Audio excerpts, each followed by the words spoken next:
Yo soy Lorena Pulido y igual una declaración de gratitud. Me encanta estar aquí sumándome a esta importante conversación sobre gobernanza. Listo. Vengo de Monterrey, de Nuevo León, México, así que les voy a platicar unos esquemas, unas experiencias, esperando que esto pueda aportar a esta dinámica que tienen acá. He estructurado la presentación de esta forma. Primero un poco de contexto, el punto de partida, 2 ejemplos concretos de acción y algunas reflexiones, si nos da tiempecito. Para empezar con un poco de contexto, bueno, este es México, espero que alguno haya tenido oportunidad de visitarnos, y por acá al norte se encuentra el estado de Nuevo León, a 200 kilómetros de la frontera con Estados Unidos. Algunos datos importantes para poner todo en referencia. Somos muchos mexicanos. El 4% de estos mexicanos vive en el estado de Nuevo León, es decir, alrededor de 5 millones de personas, y 87% de esta población vive en zona urbana.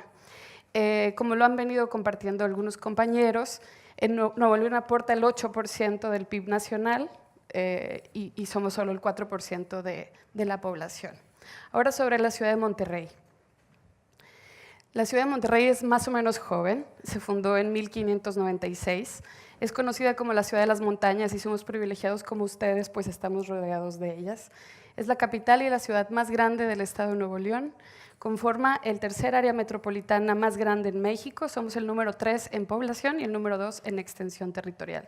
Y es un centro comercial e industrial. Gozamos de una historia muy rica en temas de desarrollo económico, principalmente relevante en el siglo XIX y XX por toda una historia industrial, cerveza, concretos, cementos, etc. Y es la sede principal del Tecnológico de Monterrey, que es la universidad privada más importante del país. ¿Qué pasó con todo este contexto? Bueno, en 1980 éramos alrededor de 2 millones de habitantes, el área metropolitana de Monterrey, y para 2010 ya éramos 4 millones de habitantes. Digamos que era un poco el efecto de este éxito y de las oportunidades que como ciudad veníamos ofreciendo. El tema es que todos estos siempre vienen con un costo. El primero de ellos se da por un tema económico. La crisis mundial del 2008 tuvo efectos también en nuestra economía y eso nos empezó a poner en una situación un tanto difícil. Además, empieza un momento que pues es una crisis. Yo no voy a comparar con otras ciudades, pero nosotros nunca habíamos vivido algo así. Y esto se empieza a complicar mucho más porque a nivel nacional vivimos una guerra contra el narco.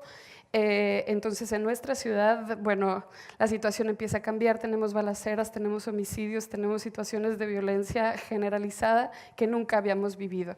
Y entonces estas situaciones de inestabilidad que se habían vivido, que eran más comunes en otros lugares, las empezamos a padecer en todos lados y esto tiene un montón de efectos en nuestra vida social.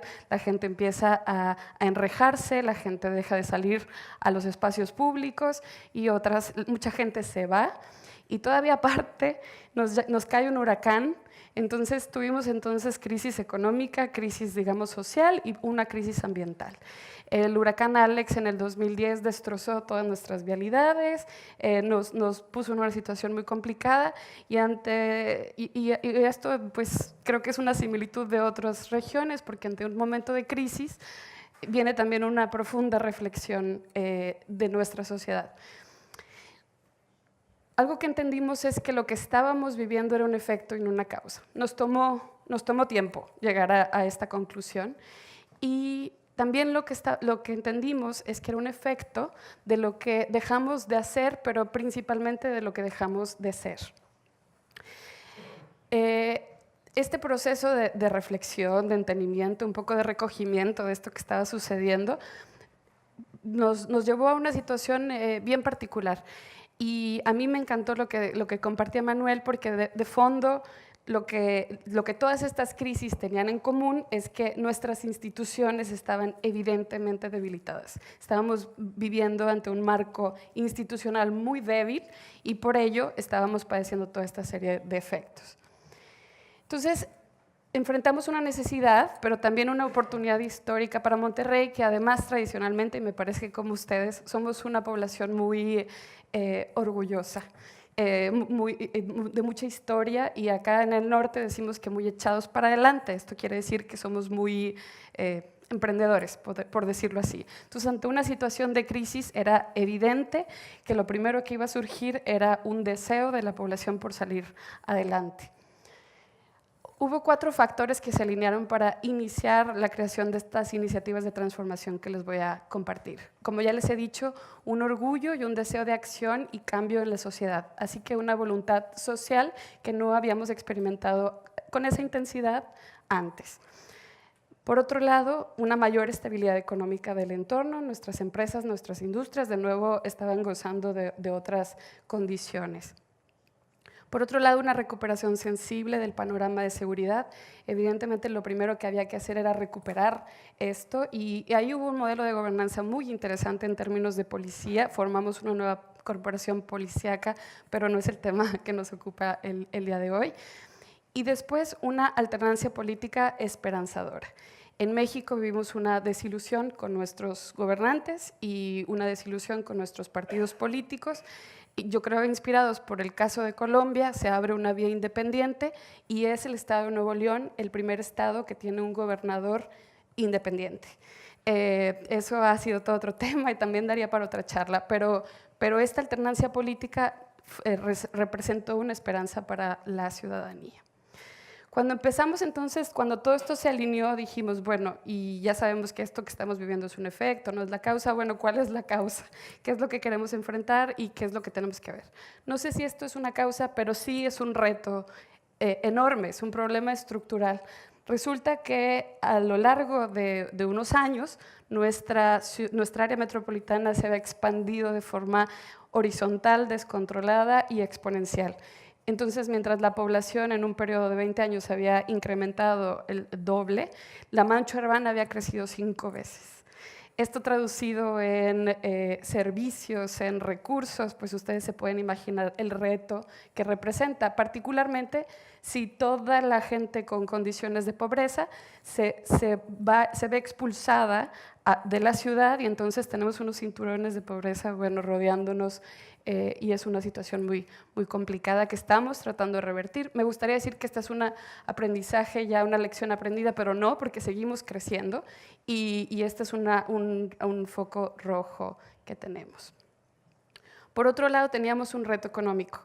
La industria y nuestro desarrollo económico, al menos en la ciudad de Monterrey, nos enorgullece mucho, y habíamos estado entonces pujando mucho este tema en el siglo XIX, en el siglo XX, pero ¿qué pasó ahora? Nos dimos cuenta que economías como Israel, como Corea, habían logrado en unos años un desarrollo económico brutal, y que México, Nuevo León, estaba estancado en una economía de manufactura y continúa.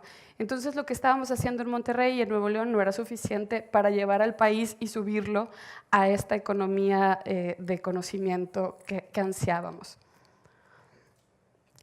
Ahora sí, para no deprimirlos con mis problemas, nuestros problemas, ahora sí empezar un poco a qué hicimos ante todo este contexto. 2 ejemplos muy concretos de acción. El primero es a un nivel macro. Este se llama Consejo Nuevo León para la Planeación Estratégica, y por resumirlo así, podemos decir que el objetivo es construir una visión de futuro y asegurar una implementación eficaz.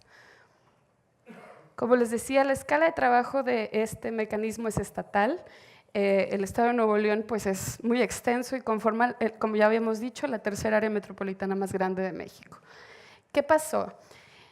Nuestro sector privado y nuestra sociedad civil se había cansado que ante cada crisis el gobierno nos llamara y nos dijera, ayúdame porque no puedo recuperar esto. Y entonces era seguridad, y luego era el huracán, y luego era etcétera, etcétera. Y de fondo decíamos, es que si no empezamos a planear esto un poco a largo plazo, pues vamos a estar en esta posición de reacción continuamente. Entonces, líderes sociales y empresariales, nosotros tenemos un grupo muy fuerte de líderes empresariales que se denominan el Grupo de los 10, y entonces ellos deciden afrontar junto con gobierno, pero de forma proactiva, los retos en el Estado y encontrar nuevos mecanismos para asegurar que el actuar fuera transeccional. Lo que nos sucede a nosotros es que no tenemos reelección, entonces cada 6 años pues hay que volver a empezar. Y uno, bueno fuera que fueran 6 años, pero como hay que preparar la campaña y todo esto, entonces las gestiones son muy cortas y esto nos tiene como sociedad en una situación muy precaria. En el 2014 se logra integrar, gestionar y aprobar una nueva ley estatal para la planeación estratégica y se crea el Consejo Nuevo León. Esto fue evidentemente motivado por el sector privado y social, pero se logra que sea iniciativa de ley. Entonces, como decreto, se crea este órgano, se instala el Consejo, y el Consejo Nuevo León es el primer Consejo de Planeación Estratégica en el país. El Consejo Nuevo León es un órgano transeccional, apartidista, consultivo y propositivo del Estado en materia de planeación estratégica y de evaluación. Está compuesto por 16 miembros con voz y voto, además un secretario técnico y además un equipo de apoyo. El Consejo Nuevo León se parece mucho a un consejo de administración en una empresa privada, opera más o menos similar. Y ahora que hablaban mucho de cómo el sector público podía beneficiarse de este aprendizaje privado, pues en Monterrey decidimos sacar partido de toda esta experiencia empresarial que ya teníamos. Los 16 miembros del Consejo Nuevo León se componen, el gobernador del estado en turno es el presidente, pero un ciudadano que además el actual es el CEO de FEMSA, que es una corporación empresarial muy importante, él es el presidente ejecutivo. Entonces, ahí hay un balance muy interesante de poder. En el 2015, uno de los primeros pasos del Consejo fue iniciar la integración de un plan estratégico, definir una visión a futuro, tratar de que esta visión fuera integrada de una forma participativa, como lo decreta también la Ley de Planeación Estratégica, y plantear en un documento que se titula El Nuevo León que queremos, retos, iniciativas, aspiraciones, indicadores, etcétera. Una cosa interesante a mi juicio también es que después de 11 meses de análisis tenemos este documento y además se acompaña por una firma consultora que se llama McKinsey. Entonces, un sector público regularmente no tiene posibilidades de contar con este nivel de asesoría que tendría una empresa privada. Hubo una amplia participación social en la construcción del plan estratégico, una serie de consultas, una serie de comisiones, una serie de sesiones de trabajo y bueno, todo esto resulta en un plan que fue bien socializado. 15,000 ciudadanos participaron en la consulta pública y en el proceso en general. Somos 5 millones, así que se imaginarán que a pesar de que estos indicadores son muy altos, hay una población que aún así no ha encontrado el mecanismo o el interés para participar. Una vez que se tiene el plan y una vez que se instala el consejo, se integra todo en temáticas. Y entonces terminamos teniendo 5 comisiones de trabajo, una que aborda cada una de ellas. Tenemos una comisión de desarrollo humano, otra de desarrollo sustentable, otra de desarrollo económico, otra de seguridad y justicia y otra de gobierno eficaz y transparencia. En el 2016, tomando de base el plan estratégico, se define el Plan Estatal de Desarrollo, se lanza consulta pública y se publica. Yo no sé acá en España, allá, uy, no, yo me voy más rápido porque a mí se me la señal.